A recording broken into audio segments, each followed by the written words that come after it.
In today's video, I want to delve into the truthful history of anti-Semitism within the Church. We'll explore how the long-standing history of anti-Semitism in the Church has impacted the current status of the Jewish people.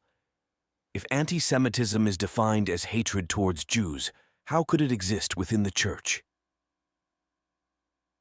Reflecting on the video, the exploration of the Church's historical anti-Semitism is both enlightening and distressing. Growing up in a Jewish family, I internalized the belief that Christians harbored animosity towards us. The video delves into the roots of this prejudice, tracing it from early Christian leaders like John Chrysostom to more recent figures like Martin Luther.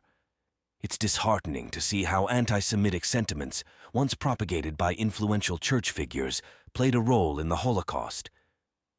Martin Luther's writings, in particular, became a dark blueprint for the Nazis. The video emphasizes the contemporary resurgence of anti-Semitism, highlighting its prevalence in various regions. It calls for a collective effort to resist this hatred and support Jewish communities. As a viewer, it prompts me to consider how I can contribute to fostering understanding and combating anti-Semitism in today's world. The call for Christians to actively stand against anti-Semitism and support the Jewish people resonates as a crucial message in these challenging times. Growing up in a Jewish family, I was convinced of two things: that Christians harbored animosity towards Jews and that Jesus was not the Messiah. And I knew these two beliefs were interconnected. Why? For numerous reasons. The antagonism of early Christian leaders towards Jews and the Jewish religion sowed the seeds of anti-Semitism. As early as 130 CE, Justin Martyr and Origen preached hatred towards the Jewish people. An evident example of this seed of anti-Semitism can be found in the writings of Church Father John Chrysostom. Serving as the Archbishop of Constantinople, 349 c. 407, his stirring sermons resonated with many listeners. However, when he addressed Jews and Judaism, his words were far from golden. He vented his anger on members of his own flock, accusing them of Judaizing because they attended synagogues, and some attempted to observe Jewish festivals. He wrote, "Do you not see that you are condemned by the testimony of Christ and the prophets, and by facts that have been proven? But why should this surprise me? Such are you people. From the very beginning, you have been shameless and stubborn, ready at all times to contend against plain facts." Homily 5, Chasuvus 1. These golden mouths turned into an open grave in his work, First Homily Against the Jews. He wrote, "The synagogue is worse than a brothel. It is a den of scoundrels, the temple of demons, the cave of devils, a criminal assembly of Christ-killers. I hate the Jews. To hate the Jews is the duty of all Christians." Indeed, this is just one example of anti-Semitism from a church father, but there are many more. From Origen to Augustine, Luther, and Calvin, Christian leaders often employed sharp and negative rhetoric against the Jewish people. Martin Luther boldly penned the 95 Theses, laying the foundation for the Protestant Reformation. However, he had a painful blind spot that ultimately paved the way for the suffering of millions: his hatred towards the Jewish people. The culmination of this attitude towards the chosen people reached its zenith in Luther's treatise titled On the Jews and Their Lies. In it, he advocated for the burning of Jewish religious texts and more. Their homes should be destroyed and devastated. They can be put in stables. Let the magistratus burn their synagogues. Force them to work. We must drive them out like mad dogs to avoid exposure to divine wrath and eternal curse from the Jews and their lies. We are guilty for not killing them. These vehement sentiments bolstered Nazi ideology and its propaganda war against Jews. The Nazis often propagated their incitements to genocide, using the same words found in Luther's writings. The prevailing silence of the German church during the Holocaust, a church strongly influenced by Luther, proved fatal. Indeed, in his book Mein Kampf, Hitler claimed that he was merely continuing what Luther had started. There is no doubt that Christian anti-Semitism among church leaders, both Catholic and Protestant, significantly contributed to crusades, pogroms, and ultimately the Holocaust. Anti-Semitism has shadowed the history of the Jewish people for as long as they have existed, deemed the oldest hatred in the world. It manifests in various forms, from academic boycotts to desecration of cemeteries and physical violence, not to mention Holocaust denial and even murders. He wrote, "The synagogue is worse than a brothel. It is a den of scoundrels, the temple of demons, the cave of devils, a criminal assembly of Christ-killers. I hate the Jews. To hate the Jews is the duty of all Christians." Indeed, this is just one example of anti-Semitism from a church father, but there are many more. From Origen to Augustine, Luther, and Calvin, Christian leaders often employed sharp and negative rhetoric against the Jewish people. Martin Luther boldly penned the 95 Theses, laying the foundation for the Protestant Reformation. However, he had a painful blind spot that ultimately paved the way for the suffering of millions, his hatred towards the Jewish people. The culmination of this attitude towards the chosen people reached its zenith in Luther's treatise titled On the Jews and Their Lies. In it, he advocated for the burning of Jewish religious texts and more. Their homes should be destroyed and devastated. They can be put in stables. Let the magistrates burn their synagogues. Force them to work. We must drive them out like mad dogs to avoid exposure to divine wrath and eternal curse from the Jews and their lies. We are guilty for not killing them. These vehement sentiments bolstered Nazi ideology and its propaganda war against Jews. The Nazis often propagated their incitements to genocide, using the same words found in Luther's writings. The prevailing silence of the German church during the Holocaust, a church strongly influenced by Luther, proved fatal. Indeed, in his book, Mein Kampf, Hitler claimed that he was merely continuing what Luther had started. There is no doubt that Christian anti-Semitism among church leaders, both Catholic and Protestant, significantly contributed to crusades, pogroms, and ultimately the Holocaust. Anti-Semitism has shadowed the history of the Jewish people for as long as they have existed, deemed the oldest hatred in the world. It manifests in various forms, from academic boycotts to desecration of cemeteries and physical violence, not to mention Holocaust denial and even murders. Recent statistical data indicates that anti-Semitism is at its highest level since the Coordination Forum for Countering. Anti-Semitism began tracking it 2 decades ago. The Toulouse massacre in France, claiming the lives of a rabbi, 3 students, and 3 soldiers, remains fresh in memory. There are regions in France where Jews hesitate to walk the streets wearing a yarmulke or any visible Jewish symbol. Indeed, anti-Semitism is on the rise in Spain, the UK, Poland, Greece, and Hungary. There is even a resurgence of political anti-Semitism among neo-Nazi parties in Greece and Hungary. Europe is rapidly losing its Jewish communities, which, for security reasons, are immigrating to Canada, the USA, and of course Israel. The period from the late 19th to the early 20th century saw around 3 million Jews fleeing persecution in Europe and settling in the United States, which became known as the Golden Medina or Golden Land. This migration is depicted in the 1986 animated film An American Tale, where Fievel Mauskewitz, a Jewish mouse, and his family escape from ruthless cats in Russia. These cats represent the Cossacks, who instigated pogroms and brutal disturbances in Jewish shtetls in Russia and Eastern Europe. The Mauskewitz family believed that life in America would ease their troubles, only to discover that cats also inhabit the land upon their arrival. Certainly, America has, for the most part, treated the Jewish community better than any other country in history.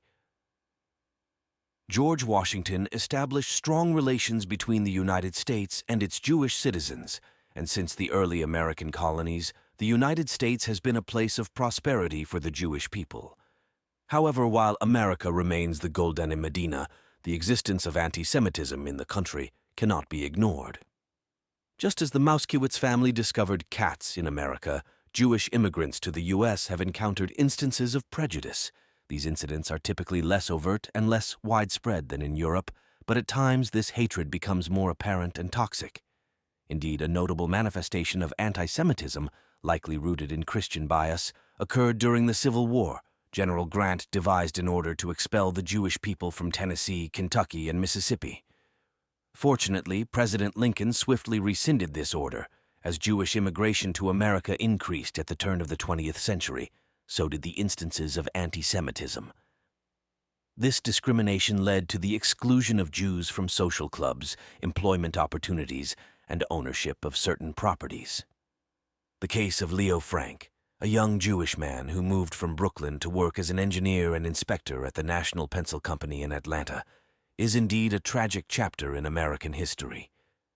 In April 1913, Frank was falsely accused of strangling a 13-year-old girl at the factory. During the trial, Frank was depicted as a representative of the Northern Jewish aristocracy, portrayed as someone who exploited the vulnerable and disenfranchised for personal gain. Crowds celebrated his conviction, using his caricature as a rallying point for the resurgence of the Ku Klux Klan in 1915. An enraged mob kidnapped Frank, lynched him, and brutally beat his body beyond recognition. In response to the rise of anti-Semitism and the injustice faced by Leo Frank, the Jewish community established the Anti-Defamation League, ADL, in 1913. The ADL has since been dedicated to combating bigotry, prejudice, and discrimination, not only against Jews but also against various minority groups. Indeed, after World War I, Henry Ford acquired the weekly newspaper, The Dearborn Independent, and used it as a platform for publishing regular anti-Semitic tirades. He accused Jews of orchestrating the war for their own gain, blaming German Jewish bankers for the conflict and viewing Jews as a threat. Ford also perpetuated the anti-Semitic hoax known as the Protocols of the Elders of Zion, falsely claiming it outlined a Jewish plan for global domination.